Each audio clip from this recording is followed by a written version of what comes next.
NOME 4, let's get into it. You know, it's fast approaching. Yeah. How do you feel going into this event as opposed to Summer Madness 3? Um, I mean, all the events that I go into, I feel excited. Me and my team, we work very hard with putting these events together. And at the end of the day, when it comes down to like the wire, when it's getting close to the date of the event, it's real exciting. And a lot of adrenaline. And we just happy to just put on for the culture and do what we do. Hmm.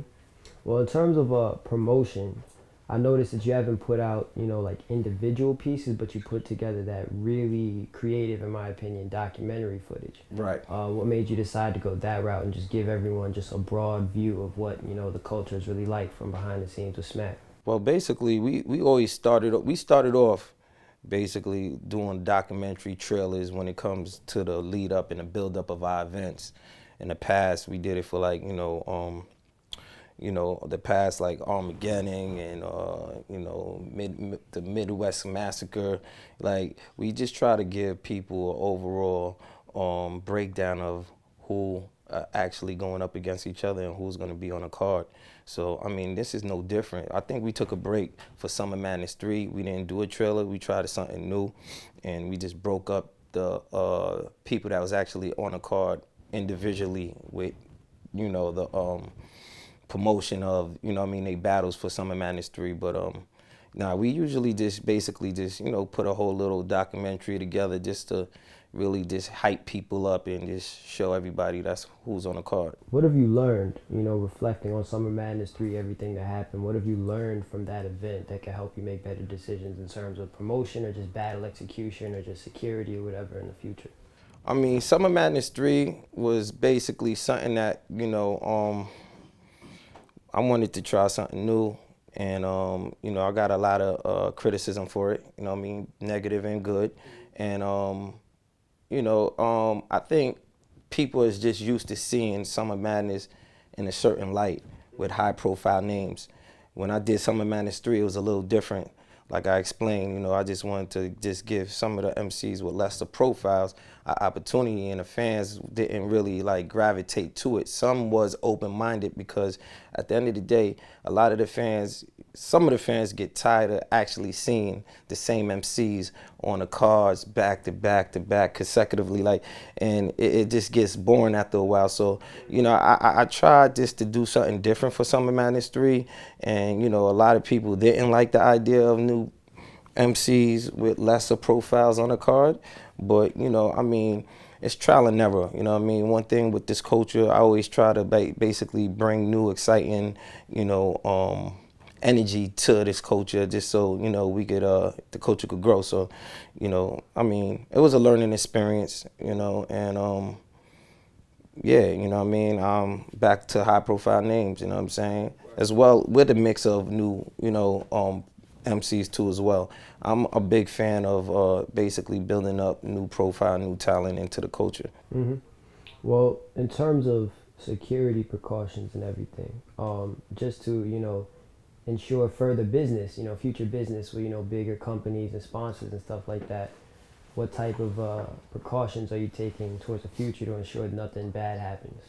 Well, you never could predict what can happen, I can't control people's actions, but when we do set up the events, we deal with club securities, and we take all necessary measures to make sure that it's a safe environment for all the fans first and foremost, and as well as that talent and the MCs. But at the end of the day, it's still this is still a hip hop culture, and you never know what can happen. But we definitely, make sure that, any venue that we actually secure or we book have the necessary security on site the day of the event, through the event, so, it could be a safe environment for everybody to attend. In all honesty, I mean, when I was there and I remember I saw it happen. You was there on what, Summer Madness 3 you referring to? Yeah, Summer Okay. Madness 3. And as crazy as it was, my reflection on it was that it's like, okay, sports, how many times you see big altercations erupt and people don't really trip that hard. Right. But because this is still, breaking into the mainstream. It's not full out mainstream yet. Right. That's why people blow it out of proportion. Do you feel as though over time, given more mainstream recognition, these type of incidences, God forbid they happen again, won't have as big of a negative light on you because of the recognition you already have? Well, things is gonna happen anytime you got competition. I think these guys prepare. They real passionate about their craft.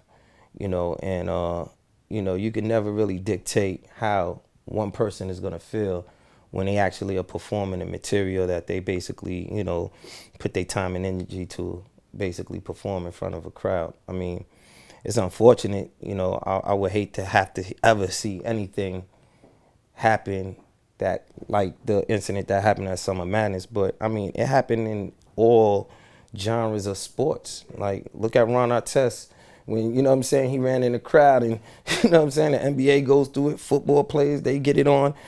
Any associations or leagues when it comes to sporting, it gets emotional sometimes, and what I mean that's just part of the game and that's part of it. But we try to stay away from it. We don't condone it. We don't support it at all. Anybody that violate and basically, express themselves when it comes to like violence, it's not going to get our support, and that's just basically what it is. You know what I mean? Because we're trying to basically keep it positive. This is a non-contact sport, and at the end of the day, it's just like yeah, we can't have that. You know what I'm saying? When we trying to build it to where we get sponsors involved in what we doing, and they ain't gonna want to associate their brand with violence, so we can't neither.